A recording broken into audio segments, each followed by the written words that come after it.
Hola Leticia, muchísimas gracias por acompañarnos. Estamos súper contentos de que compartas con nosotros este encuentro. Desde el año pasado nosotros empezamos a pensar un ciclo, un espacio para reflexionar sobre algunas cuestiones que están relacionadas con asuntos que nos incumben, que nos movilizan, que son los del patrimonio, la historia, la memoria, los archivos y los documentos, fruto de nuestra experiencia y de nuestra interacción en una cátedra en la que trabajamos en gestión cultural. Estamos los tres involucrados. Así que para nosotros estamos más que agradecidos que nos acompañes. Muy brevemente te voy a presentar, vamos a presentar a Leticia Rovira, a quien quiero enormemente. Leticia cursó el profesorado y la licenciatura en Historia acá en esta universidad. Hizo también su doctorado en Humanidades y Artes con mención en Historia, como se llamaba antes el doctorado. Obtuvo becas muy destacadas para terminar tanto sus estudios de grado como de posgrado, como Antorchas o el CONICET. Actualmente es investigadora del Consejo de Investigaciones de nuestra universidad y profesora titular regular de Historia de Asia y África 1 en nuestra universidad y docente en la Universidad Nacional del Litoral. Dirige una revista que se llama Claroscuro, que está especializada en estudios sobre Asia y África antigua y contemporánea, también proyectos de investigación que versan sobre el área sirio-mesopotámica durante el segundo milenio antes de Cristo y el Medio Oriente contemporáneo, y especialmente lo que refiere a Palestina. Cuenta con innumerables publicaciones de artículos y capítulos de libros. Bueno, bienvenida. Más o menos te cuento cómo va a ser la dinámica. Vamos a rotar la palabra entre nosotros, y entonces, en mi caso, vamos a empezar. ¿Te parece? Bueno, nada, primero agradecer la invitación, agradecerte María Luisa, Javi, Ida, estar acá. O sea, también en otro ámbito que no es historia, que está bueno esta cuestión de la multidisciplinaridad, de poder compartir y esto de que circule la palabra, que me parece que es súper necesario en estos ámbitos y más allá. Nuestra idea también es aprovechar nuestros recursos formados en esta universidad. Por eso la vez pasada estuvimos también con Clementina Batco, y en este caso pensábamos, bueno, que toda tu formación nos ayude a reflexionar sobre algunas cosas. Pienso que la universidad es muy ingrata con nosotros, los profesores, y en muchos casos con nuestros recursos. Entonces, bueno, esto es una pequeña iluminación para hacer de este lugar un lugar de mayor nivel de humanidad que no nos suele caracterizar. ¿Empezamos? Dale. Bueno, la primera cuestión, para que nos ayudes a pensar, está relacionada con ciertas formas de intervención sobre el patrimonio, en tanto restos o vestigios, de ciertas sociedades de Asia y África antigua, y si querés sus repiques contemporáneos, cuestiones que vos conocés muy bien. Y en ese sentido estoy pensando en dos grandes movidas patrimoniales, culturales. Una, la de Abu Simbel en Egipto en la década del 60, y la otra que tiene que ver con la reconstrucción del Arco de Triunfo sirio de Palmira a través de la tecnología digital.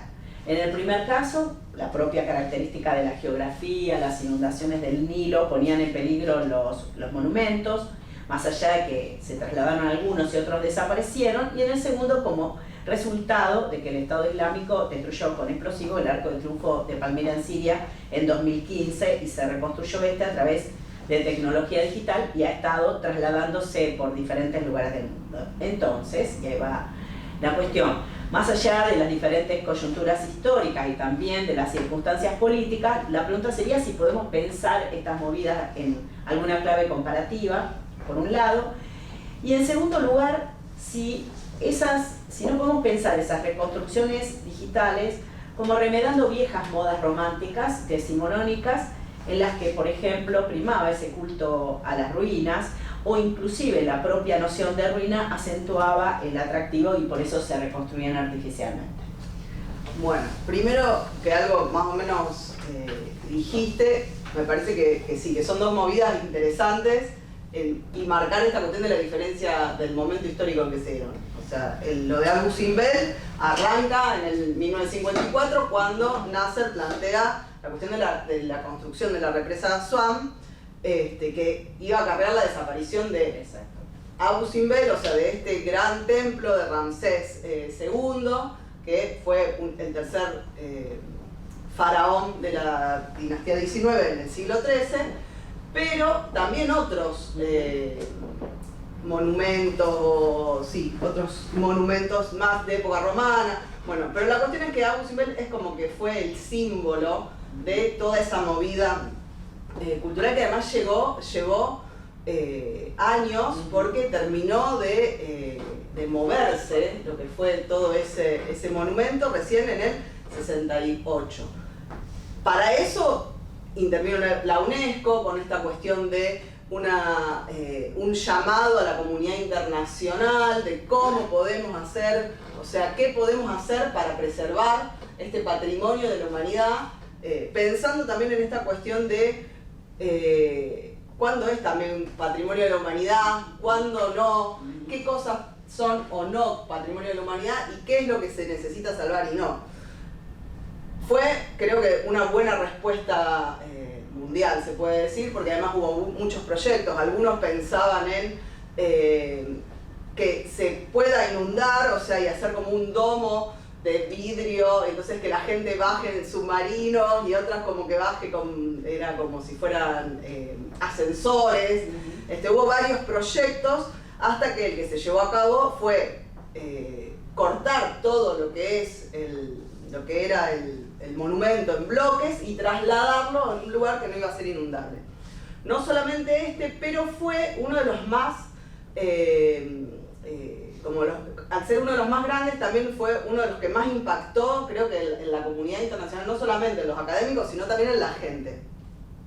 Este templo, que se dice que fue descubierto en 1813, en realidad fue encontrado en 1813 por los europeos, porque la gente vivía cerca de estos templos, y eso también es esta cuestión de, bueno, cuando se descubrieron tales cuestiones patrimoniales. Bueno, o sea, en general la gente que vive alrededor de esos lugares, o sea, lo conoce, o sea, la cuestión es, bueno, cómo llega a intervenir o no en esos patrimonios. Pero bueno, recién en 1813 Europa descubre, entre comillas, este monumento.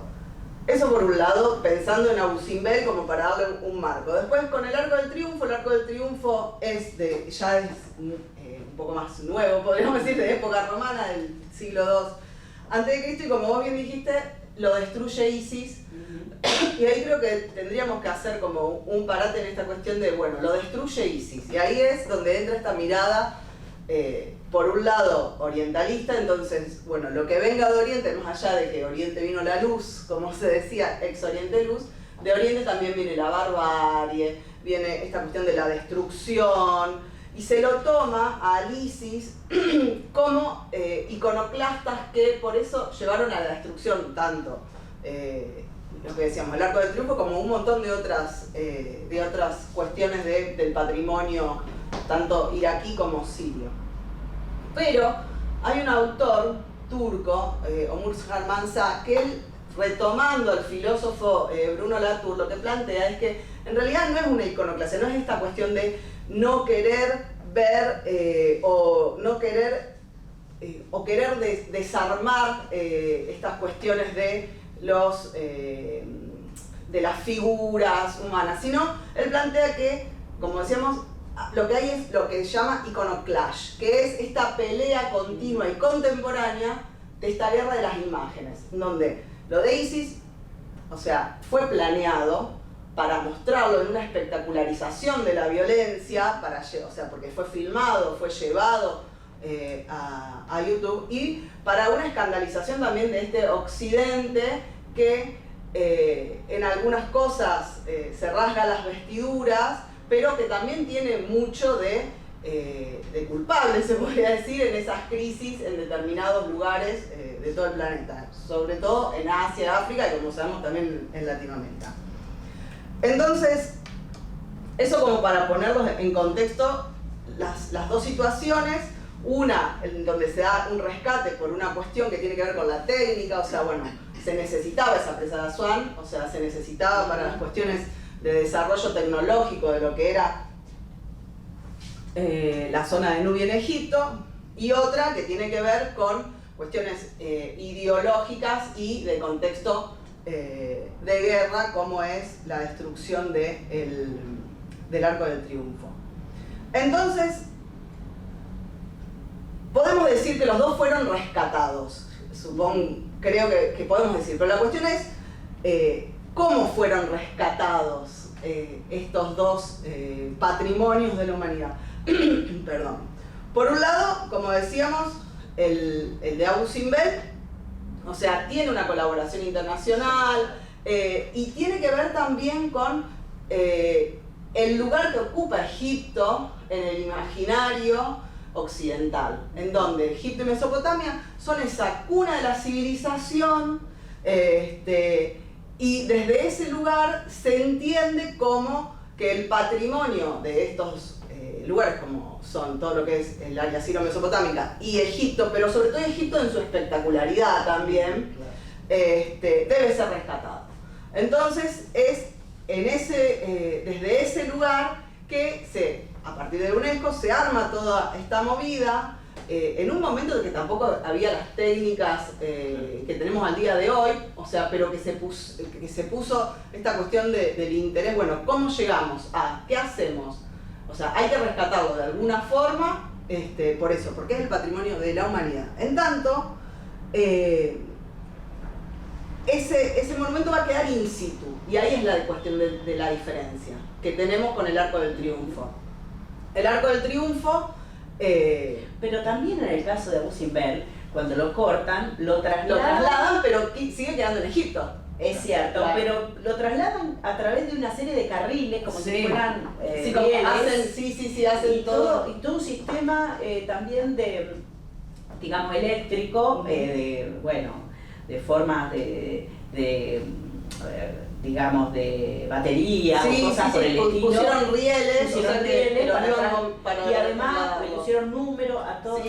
Que por eso pensaba que si no eran como por ahí comparables, porque no es el mismo. No es el mismo, pero creo que ahí entra esta cuestión de en dónde se encuentra ese monumento, por eso. O sea, sigue estando en Egipto. No se sacó, no se abdujo de Egipto para llevarlo, no sé, al British, como con los mármoles del Partenón o con otros tesoros y cuestiones patrimoniales. En vez, el Arco del Triunfo, se hace esta copia 3D y el primer lugar en donde se instala es la Plaza de Trafalgar en Londres. Sí, claro. O sea, y acá hay un texto también que estuvimos conversando de la arqueóloga Mónica Stojbierska, una arqueóloga polaca, en donde ella, hace todo un recorrido de, ¿quiénes son estas personas que reconstruyeron a partir de la tecnología 3D el Arco del Triunfo? Llega a conclusión, primero no sabe muy bien quiénes son, si son arqueólogos 3D, termina siendo una compañía. Pero la cuestión también con esto es ¿dónde se instaló ese Arco del Triunfo? Y se instaló en diferentes lugares europeos y nunca llegó a Siria. Entonces creo que ahí es donde hay un punto muy significativo y que tiene que ver con la mirada de Occidente hacia Oriente y hacia el patrimonio. Muy interesante. Esta cuestión de, los métodos son diferentes también por el momento histórico, pero creo que la gran diferencia remite a esto. ¿Dónde quedó Abu Simbel? Que también igualmente no seamos ingenuos en pensar, quedó en Egipto, quedó en Egipto porque a lo mejor tampoco se lo pudieron llevar, o nacen en ese momento, dijo, bueno, no, o sea, quieren hacer esto, lo hacen, o sea, en un momento en donde había un gran nacionalismo, y donde ya el expolio de Egipto había sido muy grande, y, o sea, muchos dicen que la mejor forma de conocer Egipto es yendo al British. Entonces, creo que eso tiene que ver con lo que plantea también esta arqueóloga estudiante, que dice la cuestión de la tecnocracia colonial, en donde una cuestión tiene que ver con la técnica, en donde uno puede rescatar, o sea, y ponerla en el contexto de nacional al que pertenece, porque estamos divididos en estados nacionales. Después el patrimonio puede ser mundial, pero después el rescate, o sea, es nacional y local de alguna forma. Y hay reglas mundiales en donde un país soberano no tiene por qué intervenir, aunque después sabemos qué sucede, en otro país soberano. Entonces, respetando esas normas, o sea, pensando también en esta cuestión, bueno, es mundial, pero bueno, pero tiene como un guardián, un cuidador. La cuestión es quién se arroga ser ese cuidador y por qué. O sea, vemos que desde las cuestiones coloniales, o sea, Europa se lleva todos esos materiales a sus museos y se arroga a ser sus cuidadores. En donde dice, bueno, porque acá van a estar mucho mejor que, eso al día de hoy, acá en Europa van a estar mucho mejor que en estos lugares, en donde siempre hay guerras, en donde siempre hay líos, en donde puede pasar esto que pasó con el ISIS, pero la cuestión es, bueno, ¿cuál es la raíz de todo eso? O sea, ¿cuál es la raíz? Eso empieza ya con las cuestiones coloniales y se va recrudeciendo en Irak con la cuestión desde en los 90, con las invasiones de Estados Unidos a Irak, con el desmantelamiento estatal que hace Estados Unidos de Irak, en donde no se previó, cuando ya académicos le decían, bueno, ¿qué va a pasar con el Museo de Mosul? ¿Qué va a pasar con esto? O sea, y no se previó lo que podía pasar, que de hecho pasó con el saqueo del Museo de Bagdad y demás. Entonces, yo te planteaba también lo de si no se podía remedar esta construcción, reconstrucción artificial con las ruinas, porque con todo ese desarrollo de ruinas decimonónicas, porque el romanticismo justamente pone la atención en Oriente. Oriente es el exotismo, el espacio, pero además los cuerpos, esos cuerpos de las mujeres en particular, y todo lo que rodea. Entonces Oriente, antes de los Beatles, digamos, es también uno de esos lugares donde los europeos van, y la construcción de ruinas, ya sea remedando a ruinas europeas y de otros lugares, si eso no, de alguna manera no se podía como poner en comparación, ¿no? Claro, y ahí también creo que entra, pero así calza justo la cuestión de orientalismo de Said. O sea, ¿qué es el orientalismo? Dice, más que una disciplina, es un discurso hegemónico, en donde Occidente le plantea a Oriente cómo es. O sea, vos sos como yo te veo, vos sos atrás, o sea, y yo lo sé porque yo te estudio, vos no te podés estudiar. Y que además es esta cuestión, o sea, ¿quiénes van al campo? ¿Quiénes estudian? O sea, que sigue sucediendo en Oriente. Los europeos tienen sus excavaciones, o sea, una de las cuestiones que se cayó, se podría decir también a partir de los 90 con la cuestión de las invasiones, después, bueno, en los 2000, después de la primavera árabe, con las guerras civiles en Siria y demás, también tiene que ver con la educación de las personas que podían llevar adelante determinados oficios, como el de arqueólogo.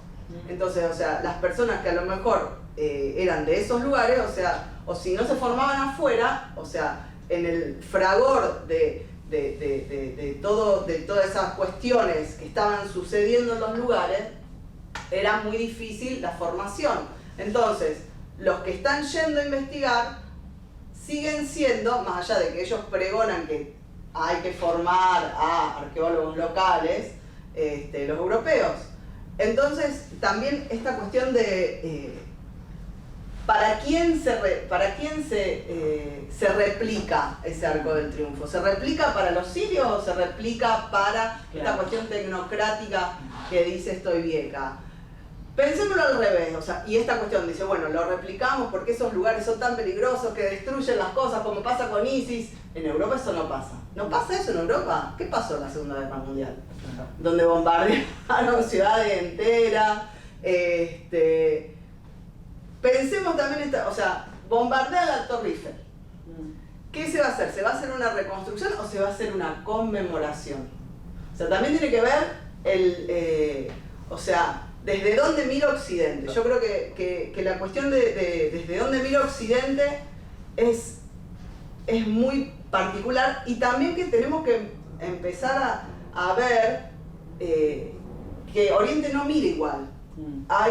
Hablando ya de Extremo Oriente, o sea, que bueno, muy occidentalizado para algunos y muy criticados por esto, pero creo que Wu Chun-han tiene el libro que se llama Shanzai, en donde habla de la cuestión de las falsificaciones chinas, pero lo toma desde el lugar de una cuestión filosófica. O sea, la obra de arte no es lo mismo para los occidentales, en donde vemos la cuestión del genio creativo individual, hombre, blanco, heterosexual y bla bla bla, que aparece con el Renacimiento.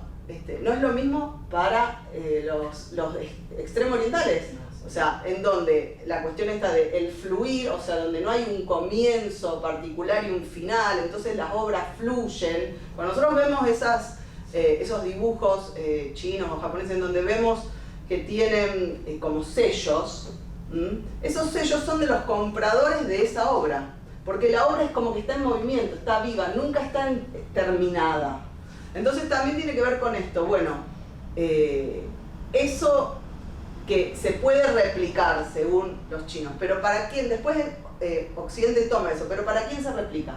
¿Para ese pueblo o para realmente mantener una memoria viva del lugar donde estaba ese monumento? Creo que con el Arco del Triunfo eso falla, claro, como plantea Vieca, y que tiene que ver con esta cuestión más tecnocrática y también de apropiación occidental, de alguna u otra forma, siempre aparece.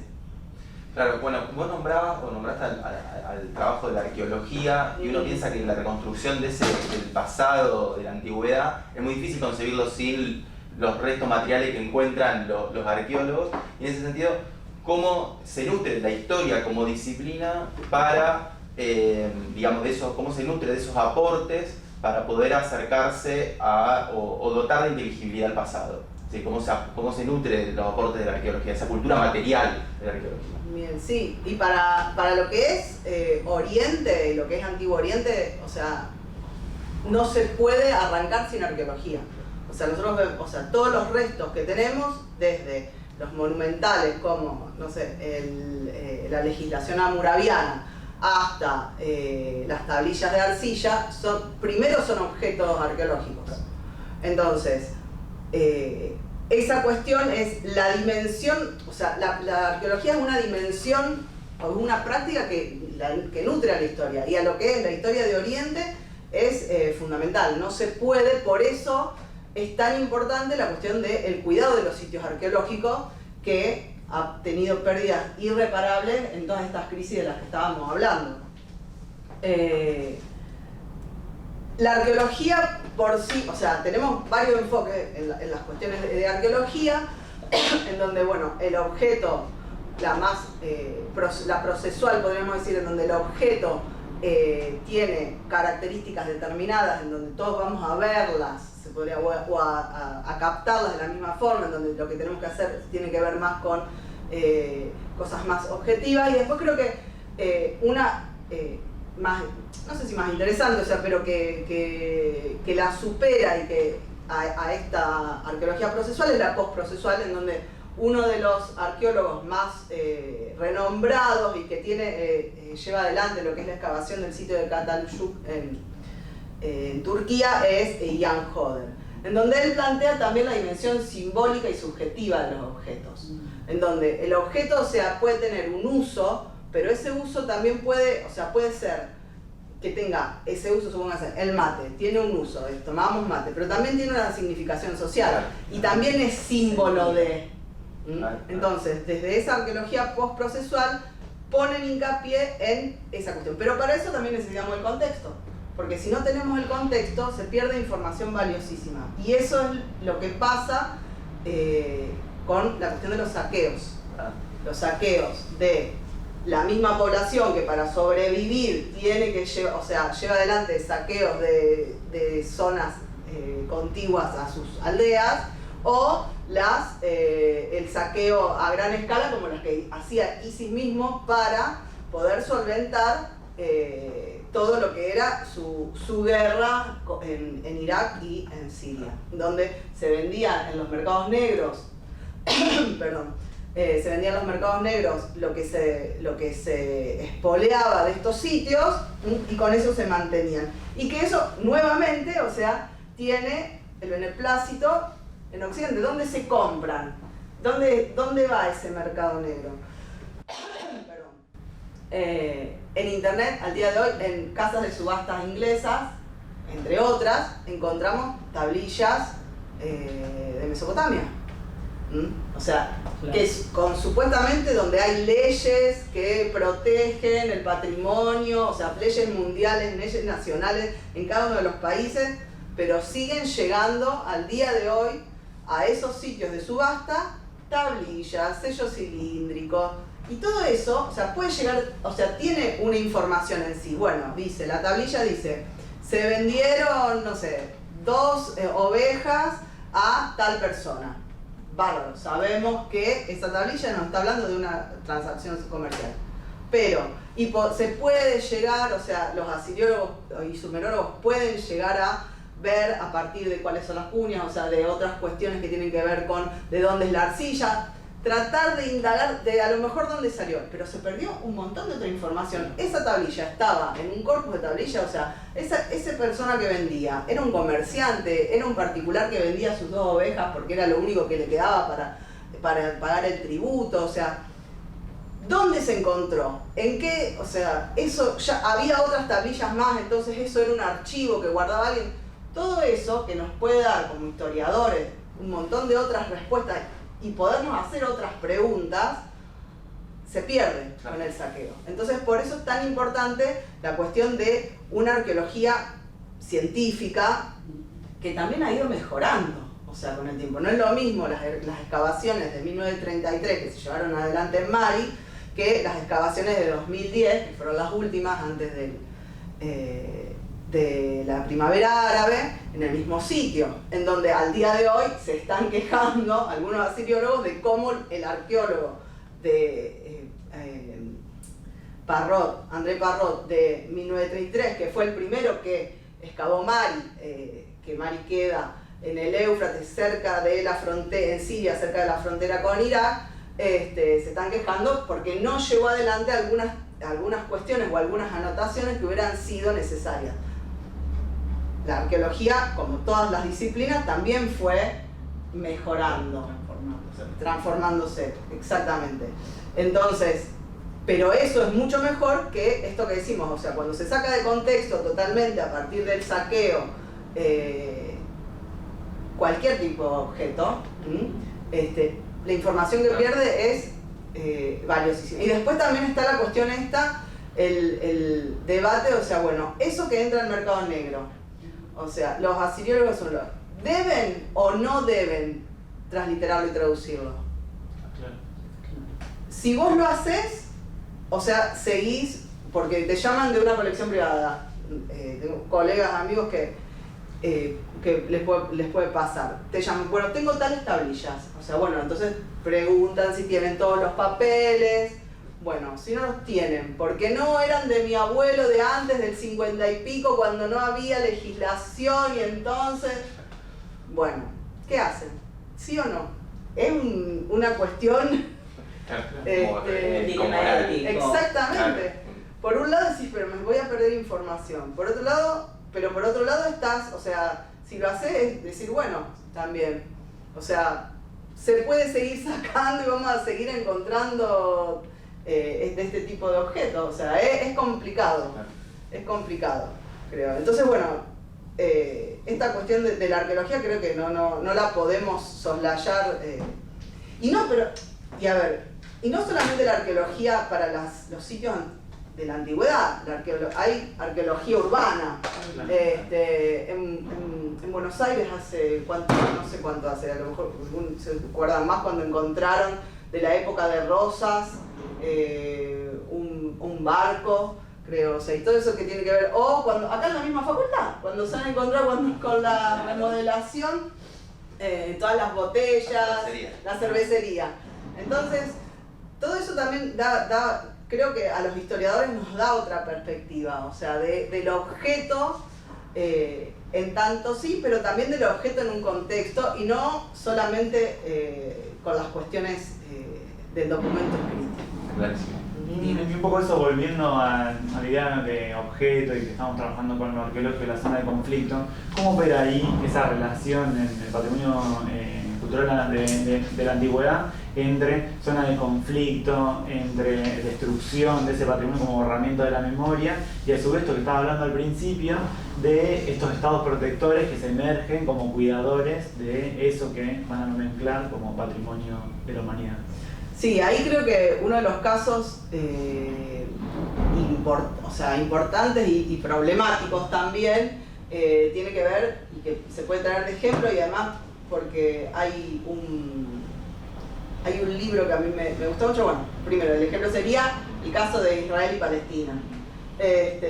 Hay una arqueóloga que se llama Nadia Abuelah, que tiene muchos artículos, pero además tiene un libro que se llama Facts on the Ground, en donde plantea la cuestión de, bueno, cómo se ve la cuestión de la memoria con la arqueología, con las cuestiones políticas, y muestra, primero pensando en esta cuestión de Israel como un estado colonial, en donde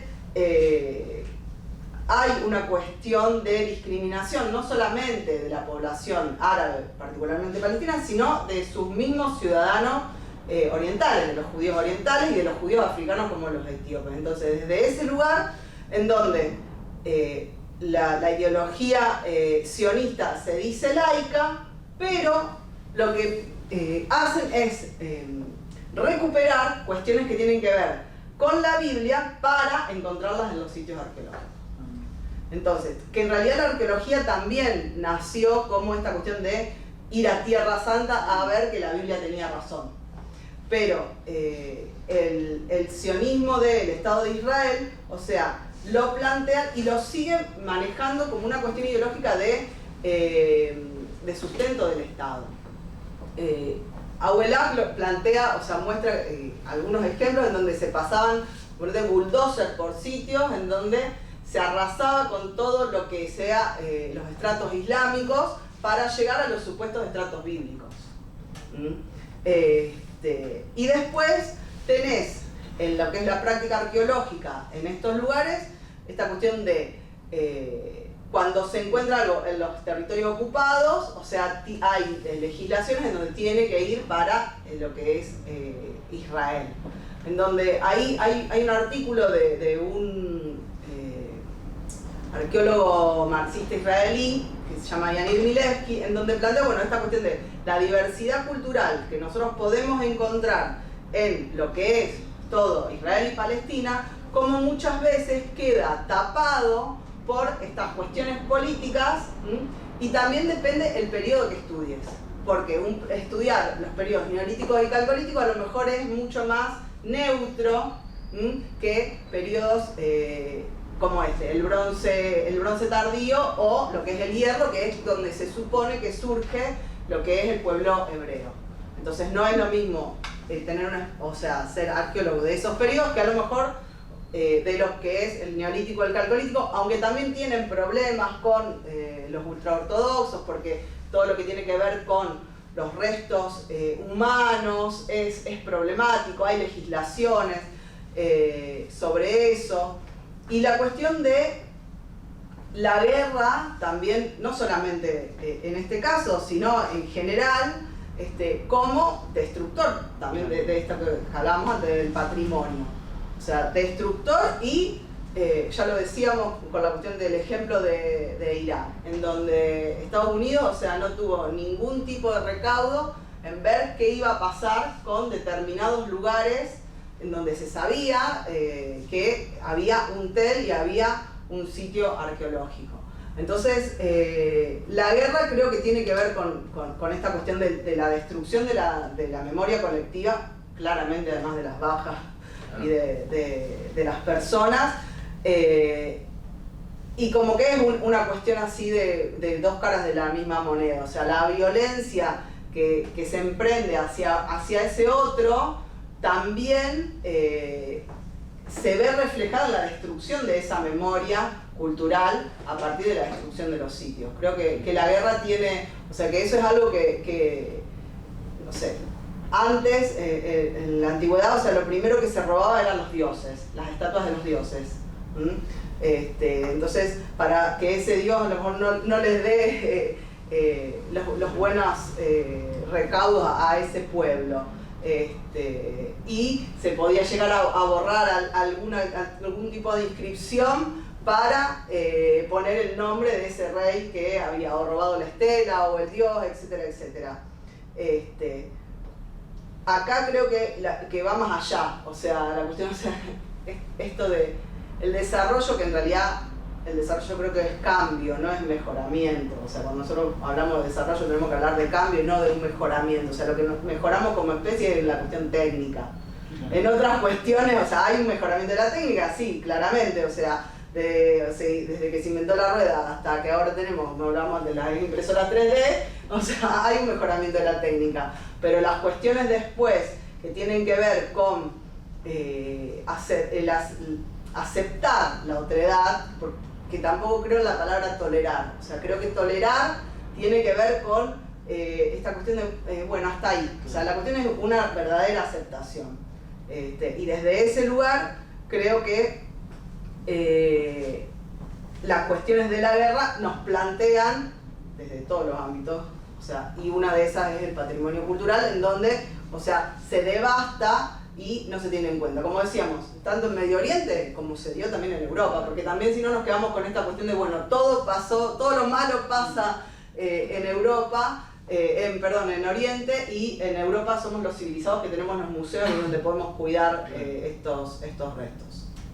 Bueno, nombrabas recién al Estado de Israel, la situación con Palestina, la arqueología, y uno piensa, ¿no?, cuáles son los alcances y los riesgos de utilizar la arqueología para fundar, legitimar, reafirmar historias nacionales o identidades nacionales. Y el caso de Israel es un ejemplo concreto en el que se utilizó la arqueología para reafirmar no solamente una identidad y una historia nacional, sino que también un lugar en un espacio físico y concreto geográficamente hablando, ¿no? Sí, totalmente. Eso es decir, ¿cuáles son esos alcances? Sí, o sea, no, esta cuestión de, o sea, en lo que es el caso de Israel, creo que también Palestina y Israel tenemos que pensar en que también tiene que ver con el contexto histórico. O sea, cuando retorna, entre comillas, esta población dispersa por el mundo, tiene que ver con, o sea, desde antes de la Segunda Guerra Mundial, pero en un lugar en donde, en un momento en donde los estados nacionales estaban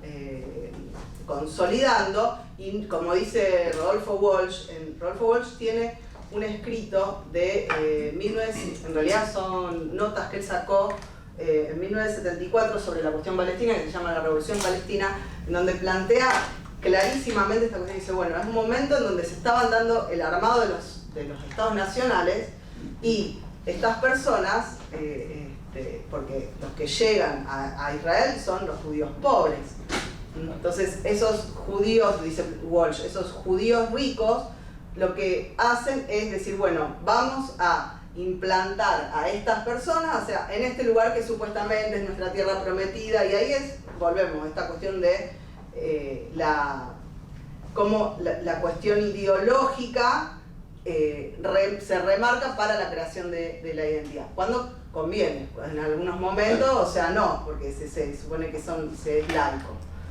Y eso creo que pega en las cuestiones arqueológicas, aunque claramente estamos hablando en general, o sea, hay gente al día de hoy que está en contra, y no solamente en Israel, en todos lados, la cuestión de la arqueología nacionalista, en cuanto a para poder legitimar algún tipo de Estado, o sea, eso lo podemos encontrar en muchos lugares. Entonces es complicado, creo que es complicado y que hay como que desestructurarlo y poder verlo desde esto que decíamos, desde este otro lugar, o sea, bueno, y ahí sí creo que entra esta cuestión de patrimonio mundial, o sea, hay un guardián local, pero bueno, si vamos a ver esto que decíamos, es la cuna de la civilización, o sea, es una cuestión lineal también, o sea, porque hubo otros desarrollos también, además del de Mesopotamia, de Egipto. Pero sí fueron los lugares en donde se dio el Estado, se dio la subordinación de unos sobre otros. Hay cuestiones primigenias que se dieron en esos lugares. Y desde eso, no lo veamos como esta cuestión del hilo solamente hacia Europa, sino hacia una cuestión del patrimonio universal, también como plantea Stoibeck. O sea, entonces en vez de mundial, plantearlo como universal, en donde estamos en este universo más allá de las cuestiones nacionales. En donde ahí sí estaría bueno esta cuestión de la intervención de todos los países, como fue lo de Abu Simbel, en donde hubo una cooperación realmente internacional, dejando de lado estas cuestiones más tecnocráticas. A lo mejor es todo muy idílico. Viste que ella habla de planetarización, Exactamente. digamos, para romper un poco con la idea de patrimonio de la humanidad. Sí. Y retomando eso que estabas, volviendo a citar de lo de Abu Simbel, esta idea de, bueno, cuando la naturaleza interviene, está bien, Abu Simbel la represa la mano del hombre, pero en esta finiquitud que la naturaleza le otorga a el patrimonio cultural de la antigüedad. Bueno, es necesario reconstruirlo todo, hay un límite para esa reconstrucción, y si se reconstruye, ¿cómo opera eso en el imaginario, la representación del patrimonio?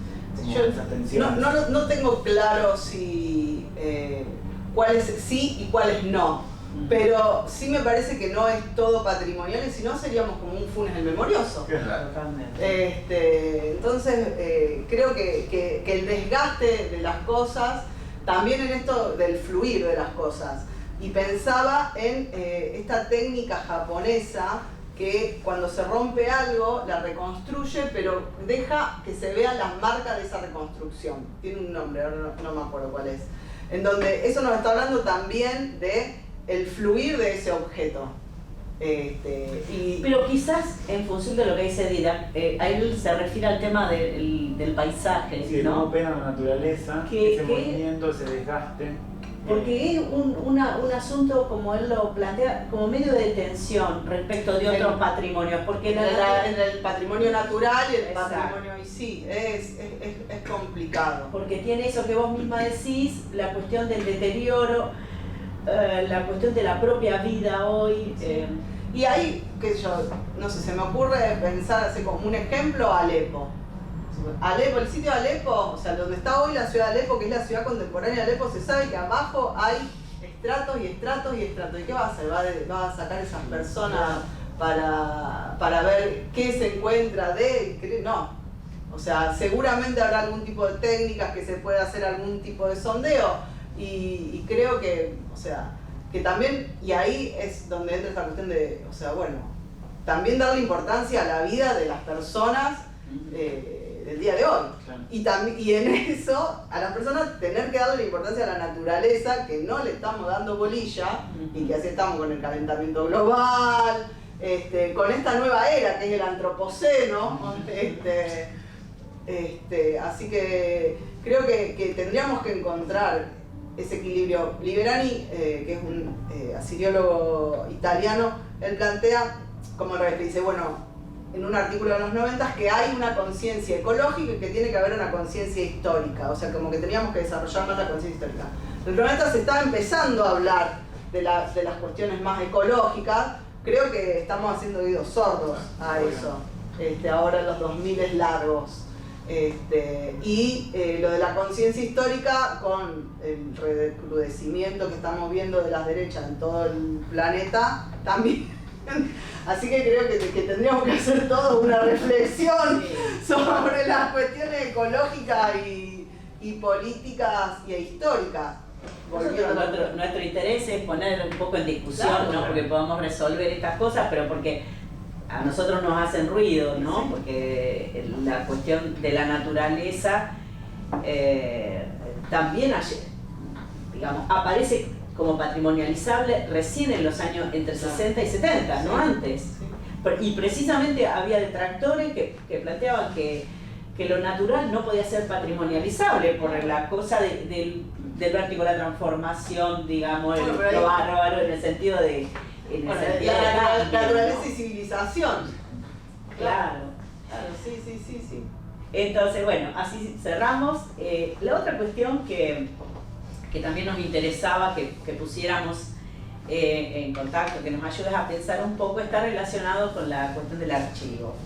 Porque hay algunos investigadores y archiveros que insisten, como por ejemplo Mendo Carmona o Cruz Mundet, en historizar la aparición o la existencia de archivos remontándolos hasta los archivos, digamos, de palacios reales, los de templos, bancarios, que fueron reconstruidos a partir de alguna de esas excavaciones que planteábamos antes, como las de Nippur, Tel Hariri, Ras Shamra o Ugarit, ¿no es cierto?, donde se encontraron 3 depósitos, por ejemplo, diferentes de documentación, dicen ellos, de carácter diplomático, financiero o administrativo.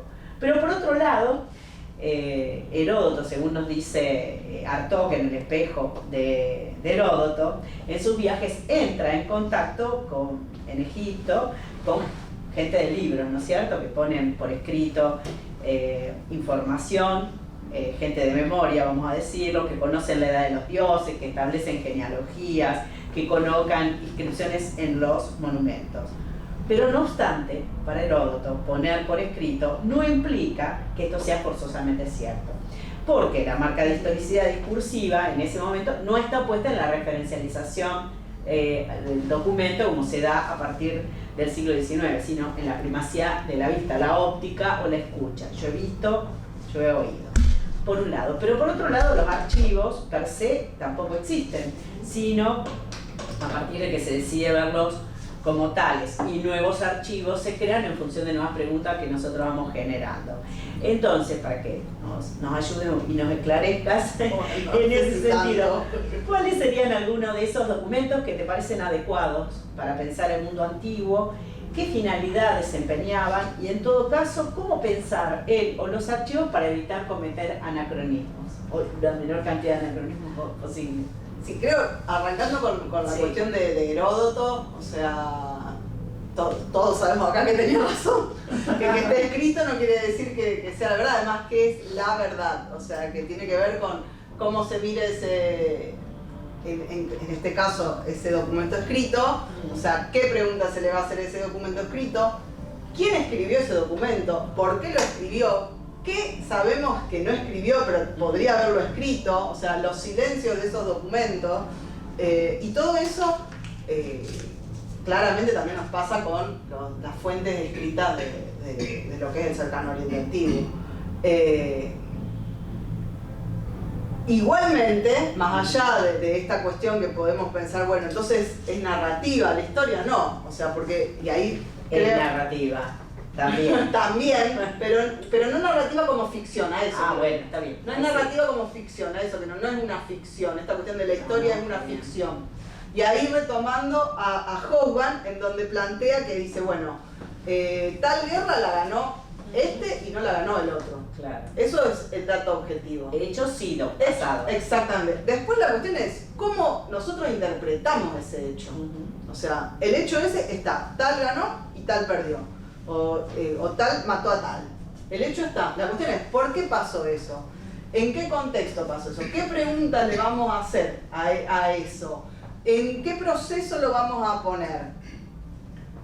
Todo eso para las fuentes antiguas, o sea, lo tenemos también que tener como más restringido porque en lo que serían las fuentes del antiguo cercano oriente son en general fuentes de élite.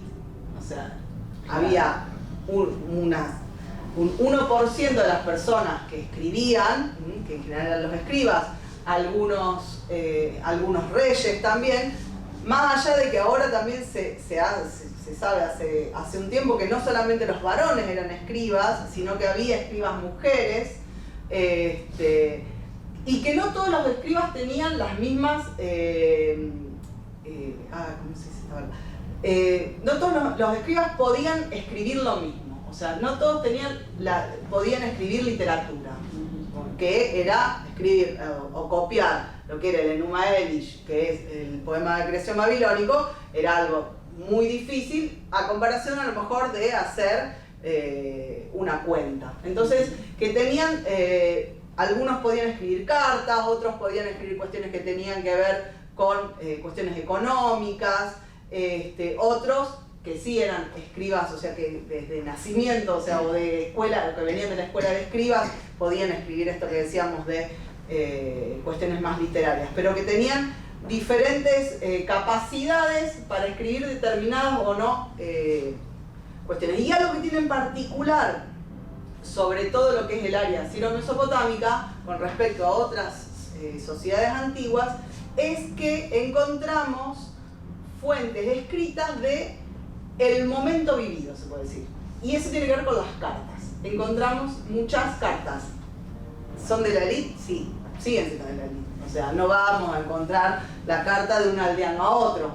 Pero sí nos está marcando un momento diferente, que no es el momento grandilocuente a lo mejor del ritual de Año Nuevo o de la coronación del rey, sino que nos está marcando que a la tropa le falta comida, o que la tropa está disconforme con el botín, o que tal rey le dijo a tal otro porque escuchó, entonces se lo mandan a otro rey. Entonces son como momentos más cotidianos que podemos encontrar. ¿Dónde eso se puede ver en su esplendor? En uno de los archivos que vos comentaste recién, María Luisa, que es el que yo investigo, que es el Archivo Real de Mari. El Archivo Real de Mari es, como decíamos, una ciudad que se redescubrió en 1933, que está en el borde, que está en Siria, en el borde con Irak, sobre el Éufrates, y en ese sitio se encontró un archivo, se llaman los archivos porque son varios, más de 20.000 tablillas, en lo que era el palacio, que se llama el Palacio de Sinrilín, pero en realidad es un palacio que ya se había construido tiempo anterior. Sinrilín fue el último rey de la ciudad en lo que sería el periodo paleobabilónico, que va del 2000 al 1600, y él reina desde 1775 a 1762, y entonces él lo que hace es, o sea, esto que decíamos, perdón, me embarullé, el palacio se le nombra de él, pero no es de él, y se encuentran como 20.000 tablillas en fragmentos y enteras, que tuvieron mucha suerte porque el palacio fue quemado por Hammurabi de Babilonia. Entonces la arcilla de las tablillas se endurecieron, y eso dicen que fue una de las cuestiones que llevó a la conservación y que se pudieran encontrar. En el Gran Palacio lo que encontramos son esto que decíamos, desde cartas a Sinrilín de sus gobernadores, hasta cartas de sus hijas que estaban casadas con reyesuelos de otras localidades que le piden o que las vengan a buscar, o le pasan información política sobre sus maridos, de cuestiones que tienen que ver con la guerra. Y todo eso creo que tiene que ver con esto que decíamos de, bueno, ¿qué le podemos preguntar? Y en ese caso, los archivos antiguos, y sobre todo el de Mari, es muy rico en todo lo que podemos verlo en la cuestión de lo que es la historia social, porque, bueno, decíamos, es de la élite. Pero dentro de eso encontramos, como decía, si nosotros encontramos que nos habla de la tropa y de los desertores de la tropa, nos está hablando de la población que formaba esa tropa, que no es el general, es el aldeano que tenía que venir a pagar el tributo en trabajo y que desertó. Entonces, desde ese lugar es ¿qué encontramos con este? Creo que ahí calza muy bien lo que es lo del paradigma indiciario de Ginsburg, encontrando esos indicios de esas personas y que desde ese lugar podemos y creo que debemos hacer historia social. Pero ¿sería un archivo creado ex profeso? Esa sería un poco la pregunta. ¿O es una reconstrucción a posteriori de no, los son reconstrucciones a posteriori. Eso es lo que Y además con lo que pasó con Mari en particular es que fueron movidos cuando las tropas de Hammurabi toman el palacio. Se supone que movieron algunas tablillas del lugar porque estaban buscando también tablillas que dicen que se llevaron para Babilonia. Entonces, ese en particular. Después sí hay otros archivos que sí encontramos que son archivos en sí, archivos de mercaderes asirios, en donde se encuentran las transacciones que llevaban adelante. Entonces eso sí podemos pensarlo como un archivo particular. Creado como el profesor. Creado, claro. O sea, y guardado por esto, o sea, para dejar en claro que ya había, se habían para dado... evitar algún problema. Exactamente. Por digamos, alguna transacción comercial sería. Y después, bueno, los neoasirios, o sea, con la gran biblioteca, en donde se recogen todo lo que sería la literatura de la época, de 2 milenios antes, pero son muy pocos. Después, y después también cómo se encuentra, y ahí tiene que ver lo que hablamos de la arqueología, o sea, qué es y dónde se excava, porque eso también es una elección. O sea, vos tenés el TEL, el montículo, que los arqueólogos dicen, bueno, a ver, ¿dónde tenemos tanto dinero y tanto tiempo para excavar? Bueno, tenemos que elegir la cuadrícula y el lugar. Entonces, hoy, en esta campaña vamos a excavar acá. Y a lo mejor esa campaña no encontraron nada. Y después de la otra campaña, en otro lugar. Y dicen que hay TELs enormes, o sea, en donde no se han terminado de encontrar todo lo que se puede encontrar. Entonces eso también depende de las vicisitudes políticas, económicas, claro, de los recursos de los arqueólogos y de los equipos de arqueólogos que van, y de las cuestiones también de los lugares. Cuando fue, se plantea que cuando fue todas las cuestiones en los 90 con Irak, muchas cuestiones arqueológicas se movieron a lo que es Turquía y Siria. Después, en los 2000, o sea, ahora se ha vuelto un poco algunos equipos a Irak. Hay un equipo italiano llevado adelante por el asiriólogo Franco Agostino, no me acuerdo el nombre del lugar, que hace un par de años ha estado haciendo campañas en Irak, cuando en otros lugares no se podía. Entonces también es como un puzzle, muchas cosas. Bueno, muchísimas gracias Leticia por dedicarnos este tiempo, bueno, y ayudarnos a pensar sobre estas cosas que también queremos evitar pensar en el plan de exotismo, ¿no? Pero bueno. Espero que haya servido. Muchísimas gracias por la Gracias. invitación. Muchas gracias.